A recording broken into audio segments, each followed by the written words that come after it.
Fresh out of the oven, it's Tater Tot Hot Take.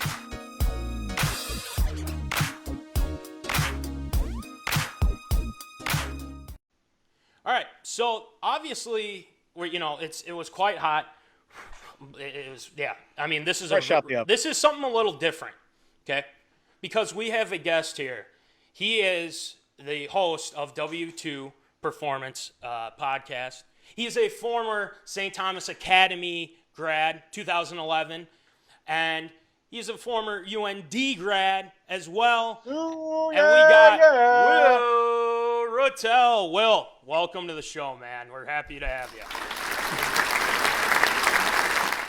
Yeah,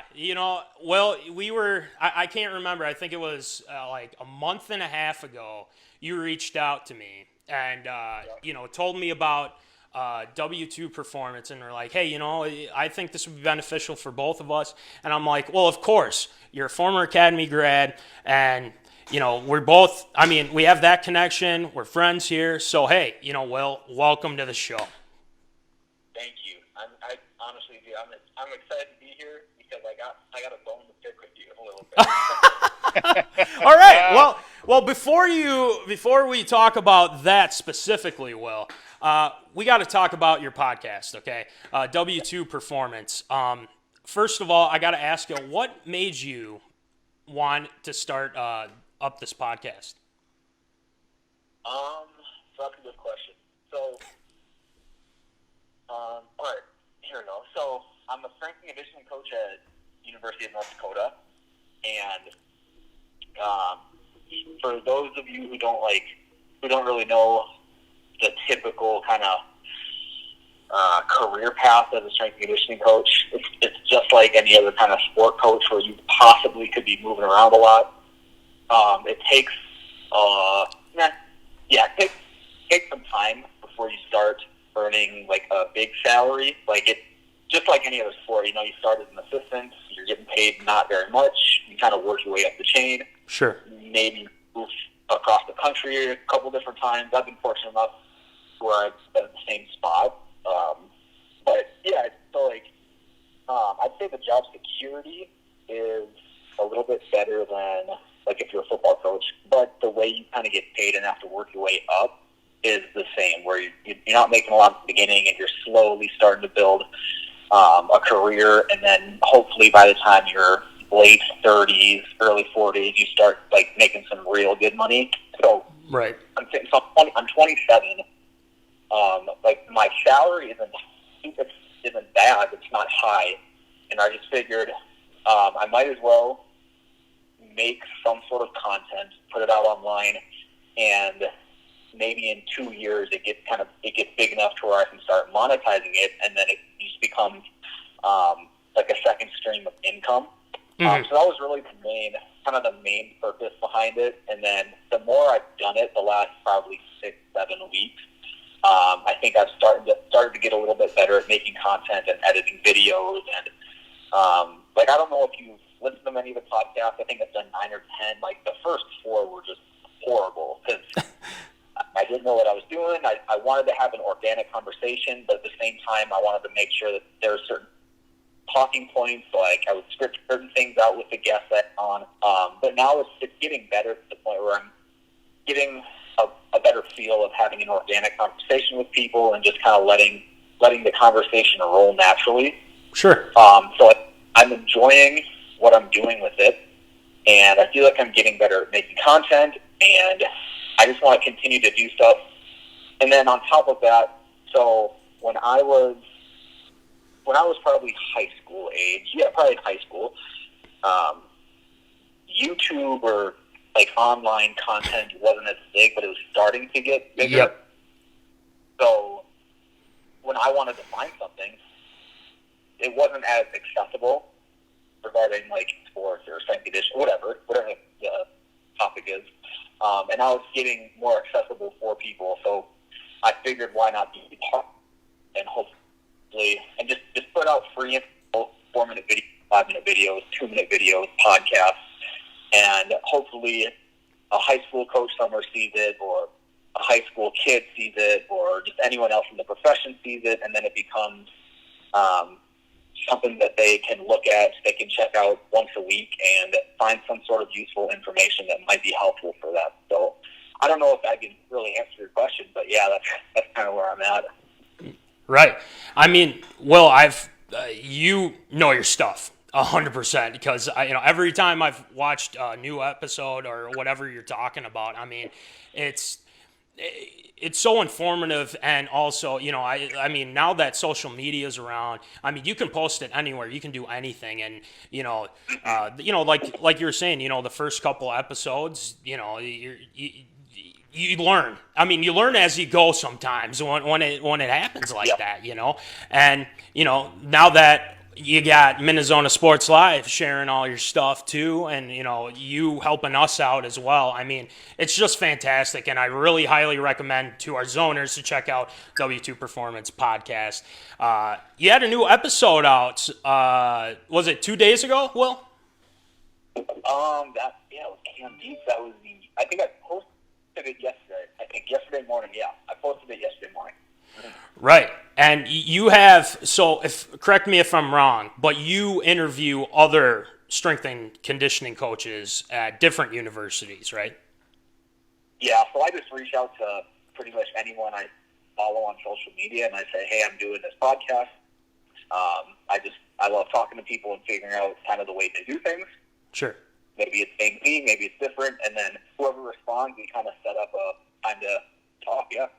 Yeah, you got to love it. I mean, you got a lot of guys definitely reaching out, and then you're, doing a great job interviewing them. I've seen, almost every episode, Will. So I'm following you, man. So it's great. So, yeah, to all our zoners, check out W2 Performance. Send them a like, subscribe, everything you want to do it.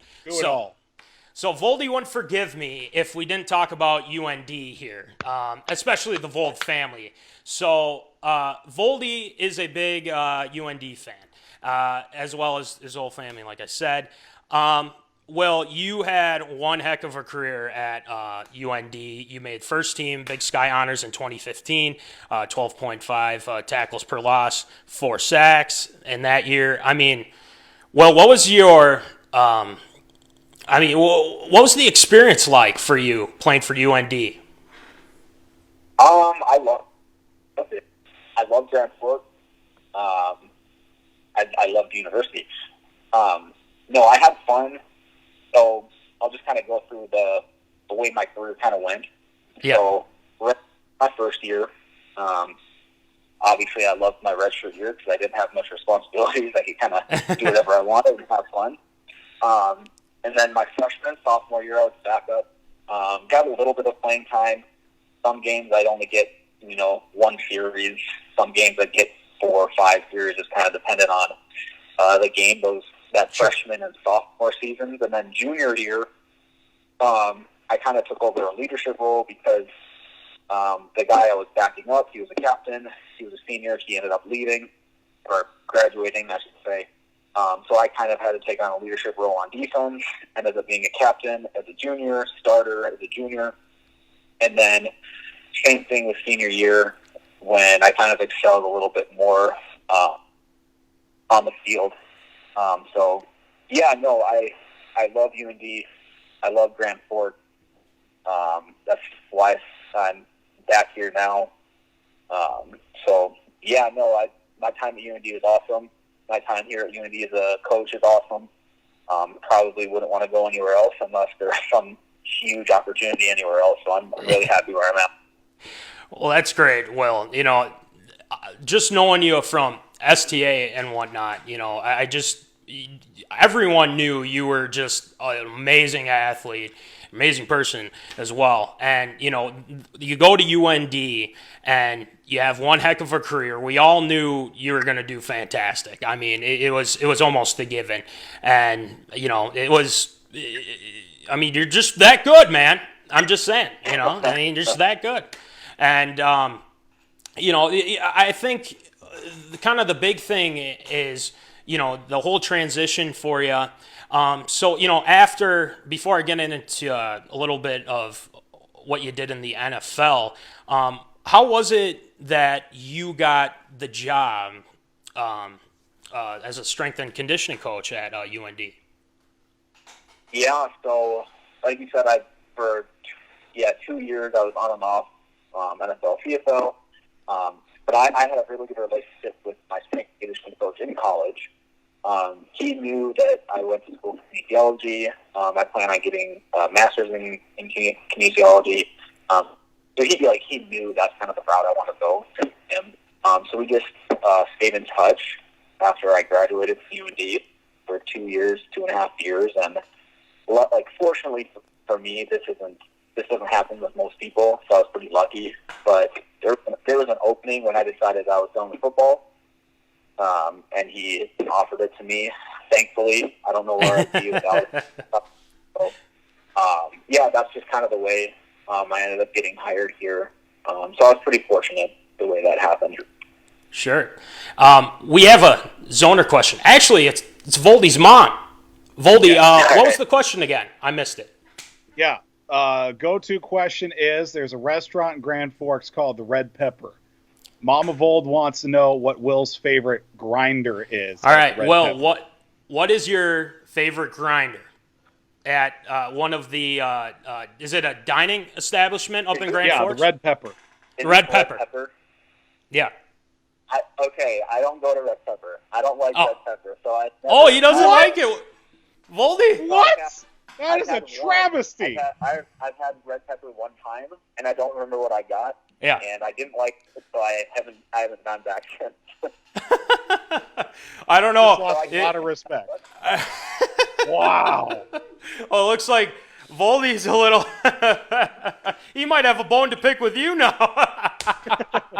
That just means we got to go back now. We got to take the show on the road. We got to take the show. Well, you never know. Maybe Will will go back and give it a second try. Is that what you're thinking, Will? I doubt it. I doubt it. All right, fine. What a Red Pepper Club. Well, hey, there's probably some very fine dining establishments up in UND. But Red Pepper, okay. All right, well, it is what it is. That's what it is. So anyway, Will, you knew probably this question was coming, okay? Oh my, no words. People are saying, oh wow, now the social media is blowing up. But Will, we got to ask about your time in the NFL for a little bit. So you were linebacker at UND, and then you moved to fullback, and was your first team was Atlanta Falcons, right? Yeah. So the third day of the draft, I signed as an undrafted free agent with Atlanta. Yep. Awesome. And I believe, was Dan Quinn the coach at the time? Or was it Mike Smith? I can see the year I got there. Oh, okay. So Dan Quinn was there? Yeah. Okay, gotcha. So, yeah. So, I mean, what was that experience like? I mean, trying out for the Atlanta Falcons. I mean, tell me about it, man. Yeah, so it was kind of crazy the way it all kind of goes. So I'll just kind of give you my time, like 6 months in Atlanta or whatever. So I signed that third day of the draft, got on a plane, I think 4 or 5 days later, flew down to Atlanta, participated in rookie minicamp, participated in OTAs, mandatory minicamp, all that stuff in the spring. Sure. And those were some really long days. Playing football in college felt like a job with meetings, lifting, practice, all that stuff. But when I got down to Atlanta, it was you're at the facility at 7 a.m. You don't leave the facility till 6 or 7 p.m. Wow. It was long days, and that's my first or second day. I told my then girlfriend, now fiance, can I swear on this? Sorry, I won't. I said, wow, this is insane. I can't believe, it's an actual job. It's not something, I don't go to the facility, go to practice, and go home, and I'm there for 3 hours. Right. It hit me, this is what is the real job. You're there at 7 a.m., you're watching film, you're in meetings all day, you go to practice, you go to lunch, come back to the film, go lift weights, and go to a walkthrough in the afternoon. Like, yeah, it was definitely I don't want to say shock, but it was a lot more than I remember doing in college. Sure. So then preseason comes. I ended up getting cut after that fourth game. Spent that whole season doing workouts for other teams. Like I flew out to New York, Denver, Tampa Bay, Kansas City, doing workouts, hoping to get signed. Nobody ever signed me. And then eventually in the following January, so it would have been January 2017, I signed a Futures Reserves contract with Kansas City. Yeah. So I went out to Kansas City. They ended up cutting me in the middle of OTAs. So I think that would have been like early June. They cut me. So I went back to Grad, kept training, and then signed with Saskatchewan Rough Riders up in Canada. And that was in July 2017. They ended up cutting me after the season.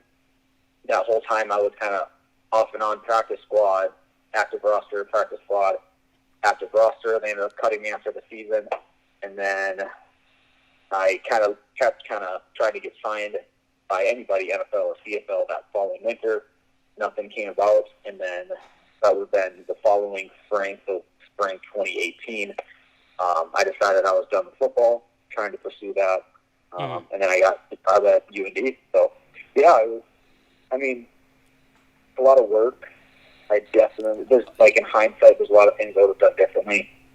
Sure. As far as preparing myself mentally, intellectually for that level of play.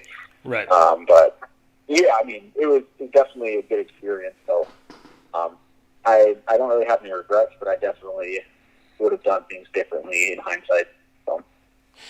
So, first of all, well, I've watched it play many times, and this is like a closed circuit to the Minnesota Vikings. Will Ratelle, get him. That's all I'm saying. But Will, I honestly, you were such a star in high school and as well at UND, and I think, one thing that, you were there, in the NFL, seeing how it was and whatnot. And I'm sure you worked your tail off, 100%. So, well, I got to ask you now, too, did you get to meet Julio Jones, Matt Ryan, those guys? Yep. How are they like? What were they like? Yeah, so I actually have a funny story about Matt Ryan. Oh. So, I was a backup fullback, and so I rarely went in with the first string offensive line. I rarely went in with Matt Ryan, with Freeman, with all those the starters. For whatever reason, either during training, I think it was either during training camp or OTAs, I can't remember. But I ended up I was in the same huddle with Matt Ryan with all the starters. For some reason, I think it was a mistake. And so Matt Ryan, we're in the huddle, calls the play. I either didn't hear him or I wasn't paying attention, and we break the huddle, and everyone kind of breaks and jogs to where they're supposed to go. And I look at Matt and I go, "Wait, what was the call?" And he looks at me and he just says, "Get out," and he points to the sideline. And I'm like, I don't know what to do. And so I just do that kind of where my palms are up in the air. Like, what do you mean, get out? Yeah. So he kicked me out. And so I look over to the sideline and I look at my position coach, and he's waving at me to get off the field, go to the sideline, and then they put Pat DeMarco, who's the starter, back in. So I felt I was so embarrassed when that happened, but looking back, it's kind of funny. Sure, because I know there was there was a sound FX that NFL does, and I believe Matt Ryan was telling one of his tight ends to get effing set or something like that. Yeah. I'd have to look it up. But yeah, no, I bet he just said get out. Oh my gosh. Oh man. But again, you didn't know, it was probably some miscommunication by them. So, that's probably something that happened with them. So, is there any Julio stories? No, him. I'd say hi to him. Give Sure. him a fist bump sort of on the field. But, no, I didn't really interact with him much. Sure. I probably had some minor conversations here and there with him, but nothing that would ever kind of stand out. So, yeah, nothing with Julio. Right. Yeah, that's awesome. One of the best wide receivers in the NFL, and then you have Mattie Ice. I'd say he is the best right now. Yeah, I agree. Yeah. Speaking of the NFL, Will, we have a Zoner question. They're wondering if football is going to come back here in the fall. What do you think? I think so. I actually just saw a tweet from somebody today that said, pull it up real quick. It said something like the NCAA has allowed voluntary activities for college football starting in June. Yeah. I think I saw it. Yeah, here it is. Yeah, the NCAA Division I Council voted to approve voluntary athletic activities of football and men's basketball and women's basketball to start June 1st. Yeah, I think there will be. Yeah, because I think myself, Voldy agrees this as well. I think it's going to happen. How it's going to happen, we don't know. So Gotta happen. It's got it, right, Voldy. So, Voldy, what do you got for Will? I just got maybe just a quick question. Of course, him with Will still being at UND. Sure. Is there a favorite saying or quote from head football coach for UND, that being Coach Bubba Schweigert? Is there a favorite quote that he has from him? Right. So, is there a favorite quote, Will, from Bubba Schweigert from UND, head football coach? I'm going to have to think hard on this one. Oh, okay. Geez. My favorite saying. Not that, no, I wish I had an answer. I don't. I wish I could come up with something, but no. I'm sure he does, but I don't remember. And like as a coach here right now, I primarily work with basketball, volleyball, and tennis. Okay, not around football gotcha. Much, so I'm not around Bubba that often. But I'm sure he has something that he says to the team.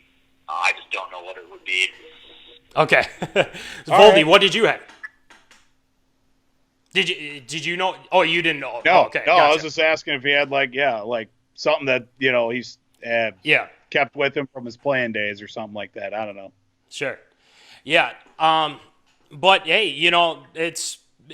I mean, it sounds like your time at UND was just fantastic, and whatnot. We got a lot of zoners chiming in here too. But Will, I got to talk to you about some STA memories.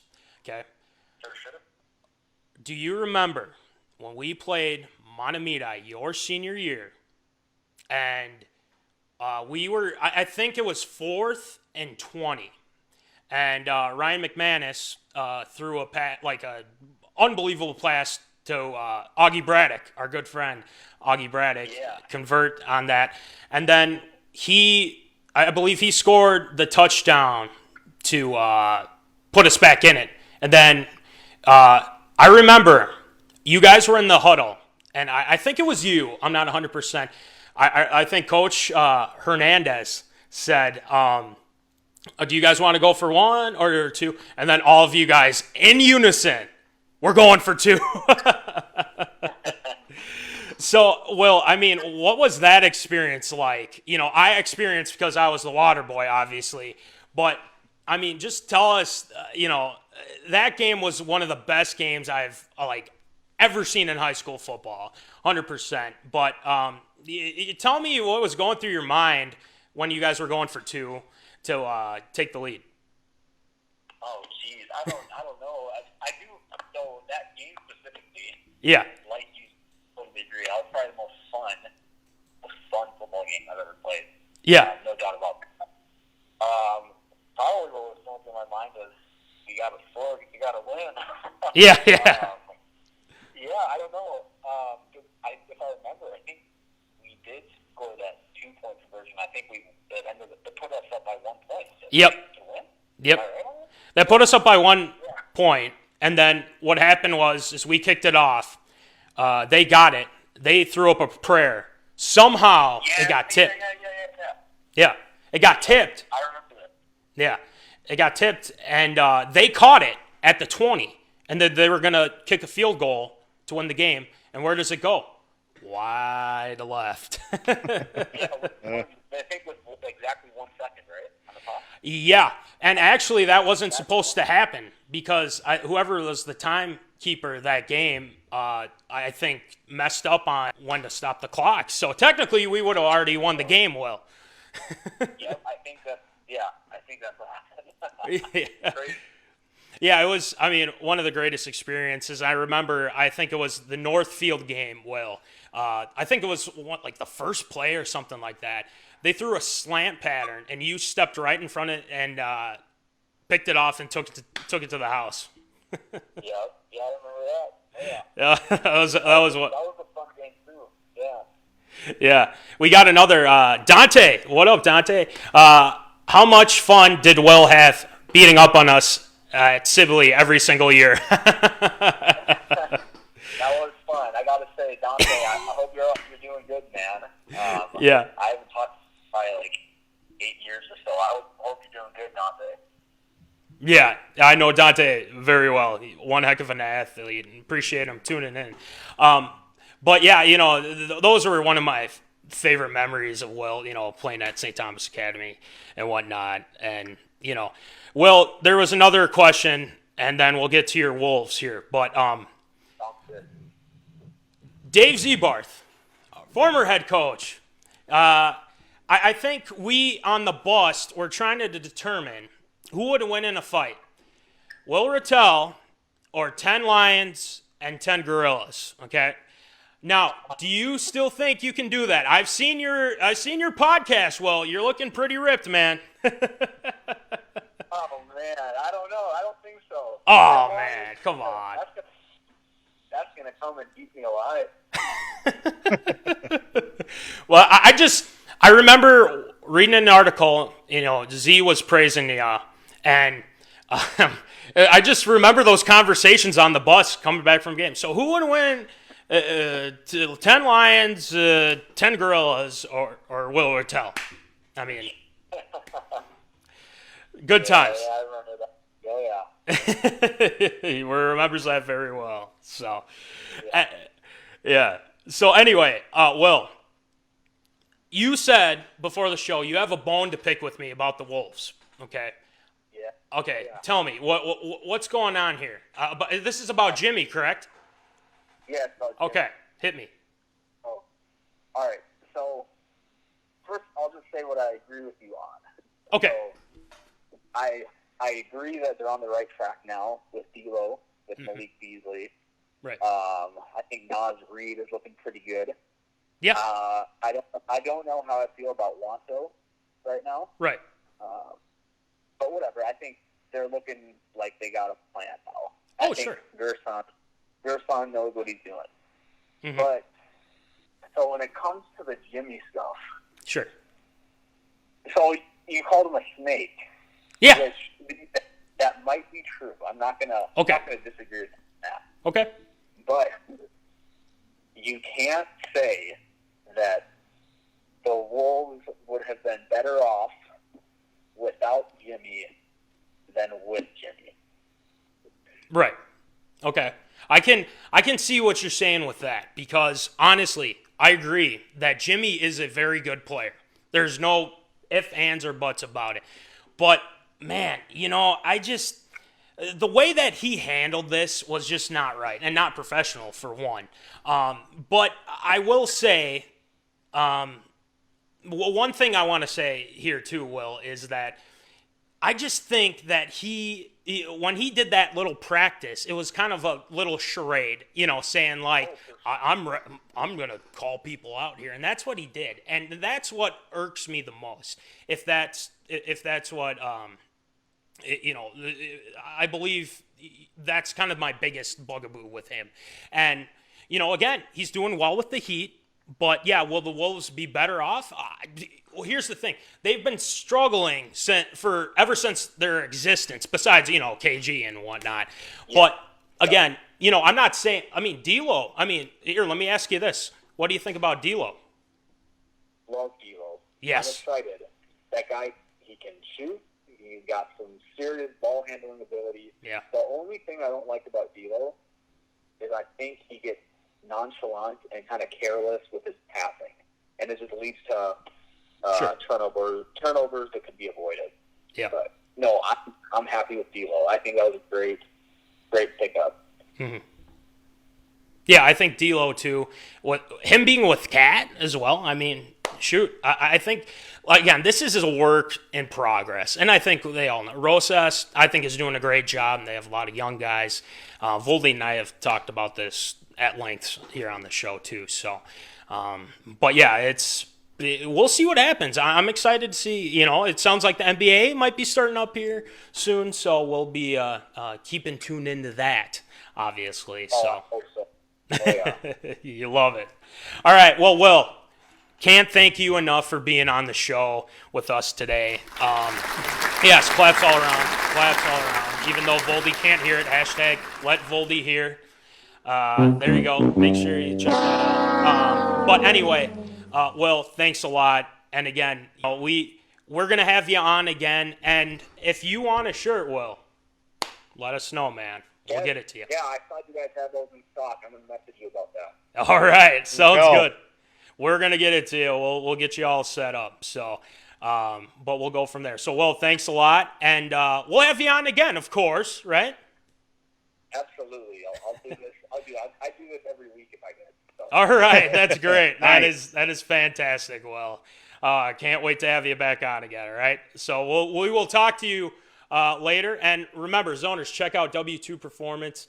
It's a fantastic podcast, and Will does a fantastic job as well. So, Will, we'll talk to you later, my man. Thanks, man. I truly appreciate you having me on. You guys have a good rest of the show. Yeah, thanks, Will. All right, thanks, Will.